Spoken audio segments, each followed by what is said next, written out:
La mission. C'était un après-midi lumineux, comme une chanson d'automne.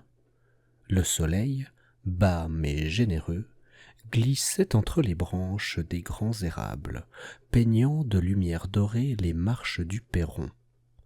Léo, un petit ours au pelage brun doux et aux yeux vifs, était allongé sur le ventre, dessinant des plans pour sa future cabane dans un carnet froissé.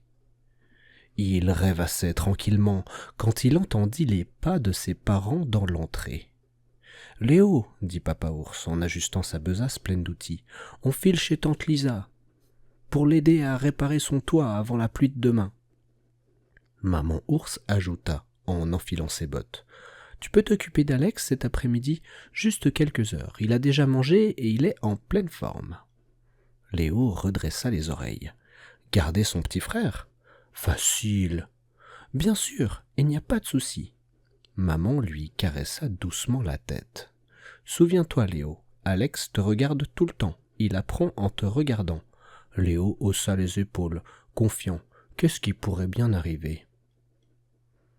À peine la porte refermée derrière les parents, Alex, une petite boule de poils clair aux joues rebondies, débarqua dans le salon, un tambour en plastique à la main.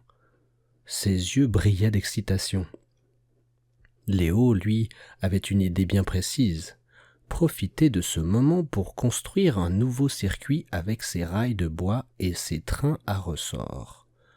Il sortit tout son matériel, s'installa sur le tapis et lança un peu distrait. « Tiens, Alex, tu peux jouer avec les cubes là-bas. Fais-toi une tour ou un château. » Mais Alex ne regardait pas les mêmes cubes. Il avait les yeux rivés sur les wagons que Léo alignait soigneusement.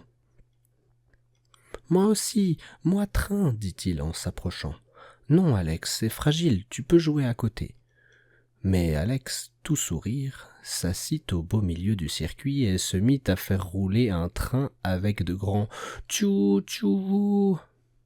Léo grimaça. Il n'était qu'au début de sa construction et déjà son frère bousculait tout.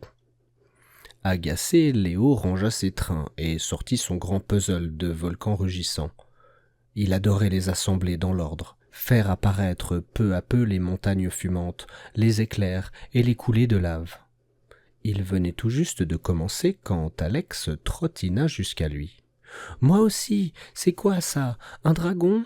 Non, c'est un volcan. Et non, Alex, ne touche pas, c'est pas un jouet pour toi, ça. » Mais Alex posa déjà ses pattes sur les pièces, les empilant sans logique, heureux comme tout. Léo soupira, s'arracha de sa patience et annonça « Allez, viens, on va jouer dehors. » Le jardin, baigné de lumière, semblait prometteur. Des herbes hautes ondulaient sous la brise, et les galets chauds attendaient d'être peints. Léo apporta ses feutres et papiers, rêvant de dessiner un paysage de montagne. « Toi, tu peux colorier ici, dit-il en tendant à Alex ses gros crayons de cire. Mais évidemment, Alex se désintéressa aussitôt des crayons pour attraper les feutres fins. « Moi aussi, ceux-là, dit-il en tirant la trousse.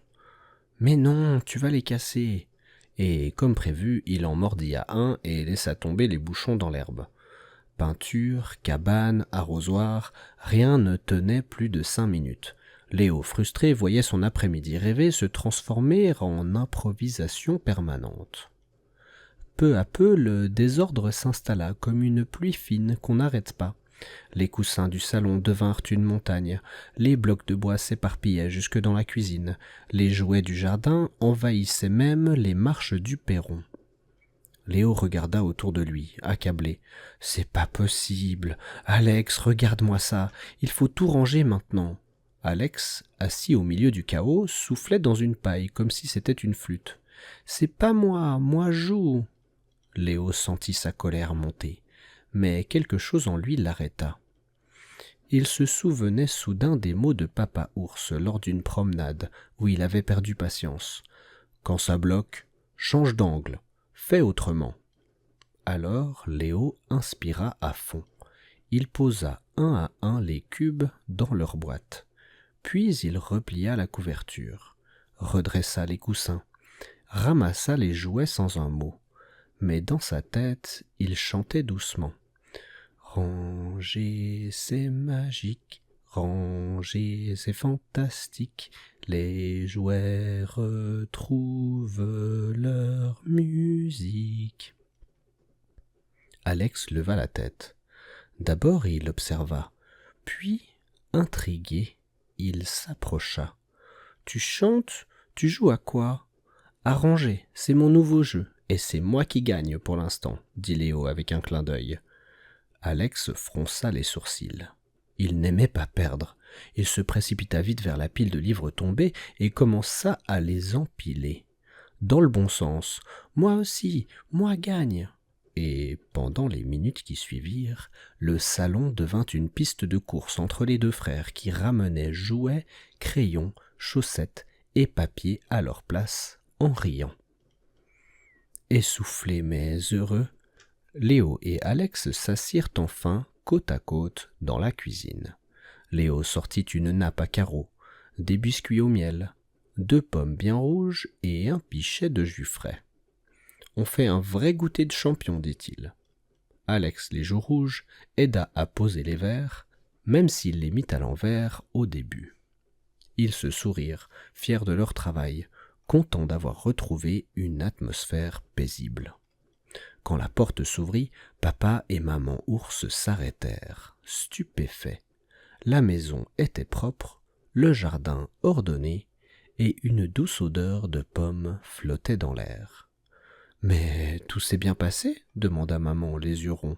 « Oui, dit Alex, on a tout rangé, on a gagné, on a chanté. » Les 4 ours s'assirent autour de la table.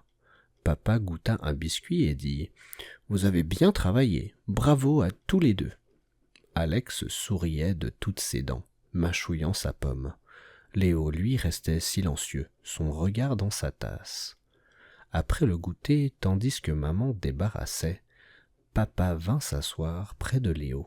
« Tu veux me raconter ?» Léo hocha la tête doucement. « Au début, je voulais juste qu'Alex me laisse tranquille. Je lui donnais des jouets, mais il voulait tout faire comme moi. Et il abîmait tout, j'étais en colère, et puis j'ai compris. » Il marqua une pause. Il ne voulait pas m'embêter, il voulait juste être avec moi. Papa hocha lentement la tête. Être grand frère, c'est pas juste garder un œil, c'est aussi montrer comment faire, même quand c'est pas pratique. Léo sourit. J'ai rangé et il m'a suivi. C'est ça montrer l'exemple ?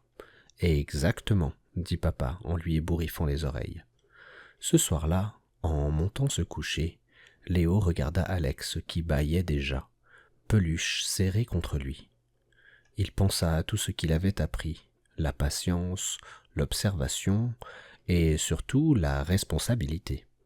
Ce n'était pas juste une mission qu'on accomplit pour faire plaisir. C'était un choix, un engagement. Et même si c'était parfois compliqué, ça rendait fier. Silencieusement, calmement, profondément fier. Et dans le noir, une petite voix dit « Léo, demain on joue ensemble ?» « Oui, Alex, dit Léo avec un sourire. Demain, on jouera ensemble. »